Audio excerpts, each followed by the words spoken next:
السلام علیکم ناظرین، امید کرتا ہوں کہ آپ سب خیریت سے ہوں گے اور میں تہ دل سے آپ کا استقبال کرتا ہوں اپنے چینل پہ۔ میرے بھائیو، اگر آپ ہمارے چینل میں نئے ہیں تو ہمارے چینل کو سبسکرائب کریں اور بیل آئیکن کو ضرور پریس کریں تاکہ ہمارے آنے والی ویڈیوز کی جانکاری آپ تک پہنچتی رہے۔ آج کا جو عمل ہے یہ تمام پریشانیوں کو ختم کرنا ہے، تمام پریشانیوں کو۔ میرے بھائیو، اعمال ہم کیوں کرتے ہیں؟ وظائف کیوں کرتے ہیں؟ تعویذات کا استعمال کیوں کرتے ہیں؟ قرآنی آیات کو نکال کر ہم اس کا ورد کیوں کرتے ہیں؟ ہمارا جو خلاصہ ہے وہ صرف اور صرف ایک ہی ہے، اللہ تعالیٰ سے دعا مانگنا، اللہ تعالیٰ سے مانگنا، اپنی پریشانیوں کو اللہ تعالیٰ کے سامنے رکھنا، دعا کے ذریعے سے، اعمال کے ذریعے سے۔ تو ہم اللہ تعالیٰ سے دعا کرتے ہیں اور تمام پریشانیوں کا حل چاہتے ہیں، تمام پریشانیوں کا جو ہم لڑتے رہتے ہیں، بڑھتے رہتے ہیں، سامنا کرتے ہیں اپنی پریشانیوں کا، تو ان تمام پریشانیوں کے لیے ہم اللہ تعالیٰ سے مانگتے ہیں۔ کبھی ذریعہ بنتا ہے ہمارا اعمال، کبھی ذریعہ بنتا ہے وظائف، تعویذات، قرآن کی آیات۔ میرے بھائیو، تمام پریشانیوں کا حل کیا ہے؟ وہ ہے اللہ تعالیٰ سے دعا کرنا، اللہ تعالیٰ سے مانگنا، اپنی پریشانیوں کو اللہ کے سامنے رکھنا اور اس سے اس کا حل مانگنا، اس سے جو ہے آزاد ہونے کا طریقہ جاننا۔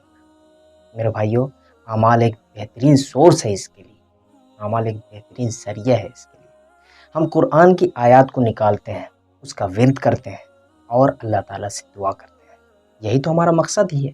جب ہم اپنی مصیبتوں کو اپنے سامنے دیکھتے ہیں تو ہم ڈر جاتے ہیں۔ ہم ان تمام پریشانیوں سے لڑنے کی طاقت جب نہیں رہتی ہے تو کسی نہ کسی کی یاد آتی ہے، اور کس کی یاد آتی ہے؟ اللہ تعالیٰ کی، کہ اب جو ہے میں ہار گیا، اب صرف ایک ہی راستہ ہے اور وہ راستہ تو دکھائے گا، اور وہ راستہ اللہ تعالیٰ دکھائے گا۔ تو ہماری جو دعا ہے وہ تو ہم کرتے ہی ہیں، لیکن ہماری جو دعا جو ہے ایک اعمال کے ذریعے سے جب ہم کرتے ہیں وہ دعا ہماری قبول ہوتی ہے۔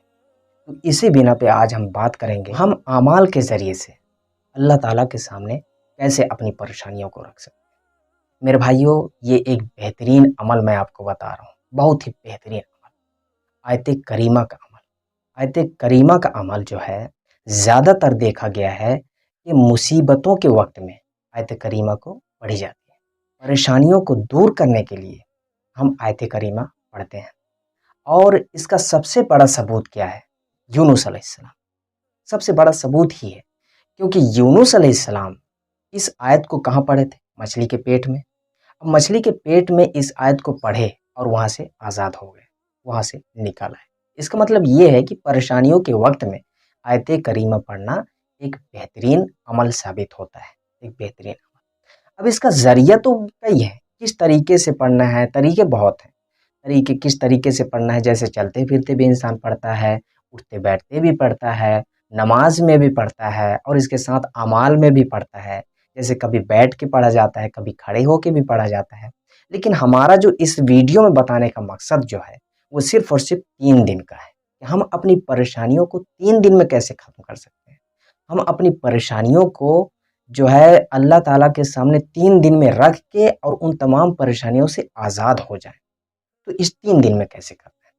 میرے بھائیو، 3 دن میں اس لیے بول رہا ہوں کیونکہ زیادہ تر میں جو ہے 3 دن میں جتنے جن کو جیسے میں دیا اس عمل کو کرنے کے لیے، پریشانی سے دور ہونے کے لیے، پریشانی کو دور کرنے کے لیے، مصیبتوں کو دور کرنے کے لیے، تمام پریشانیاں جو اپنے سر پہ آ جاتی ہیں اس کو دور کرنے کے لیے جب میں اس عمل کو دیا تو زیادہ تر دیکھا یہ گیا ہے کہ 3 دن میں جو ہے یہ عمل اپنا کام کر جاتا ہے، یعنی کہ اللہ تعالیٰ دعا قبول کرتے ہیں۔ ہاں، یہ ہے کہ آپ کا مقصد، آپ کی پریشانی جو ہے جیسے آپ کا مقصد ہوگا وہ جائز ہونا چاہیے۔ ایسا نہیں کہ کوئی بھی چیز آپ اللہ تعالیٰ سے مانگے اور آپ کے لیے وہ حق میں نہیں ہے، آپ کے لیے بہتر نہیں ہے، تو اللہ تعالیٰ کیسے قبول کریں گے؟ ایسا تو نہیں ہے، کیونکہ دعائیں جو ہے قبول ہوتی ہیں، سب کی دعائیں قبول ہوتی ہیں۔ اب عمل کا ذریعہ، جب آپ عمل کا طریقہ آپ جانیں گے تو اس کو پانا بھی بہت ہی آسان ہو جاتا ہے۔ کسی بھی چیز کو، چاہے وہ آپ پریشانیوں میں مبتلا ہوں، چاہے وہ آپ کا مقصد کچھ ایسا مقصد ہے جو جس مقصد میں آپ کامیاب نہیں ہو رہے ہیں، تو آپ اس عمل کو کریں، ایک بہترین عمل ثابت ہوگا آپ کے لیے۔ اب چلتے ہیں اس کا طریقہ کیا ہے۔ میرے بھائیو، 3 دن کا عمل ہے،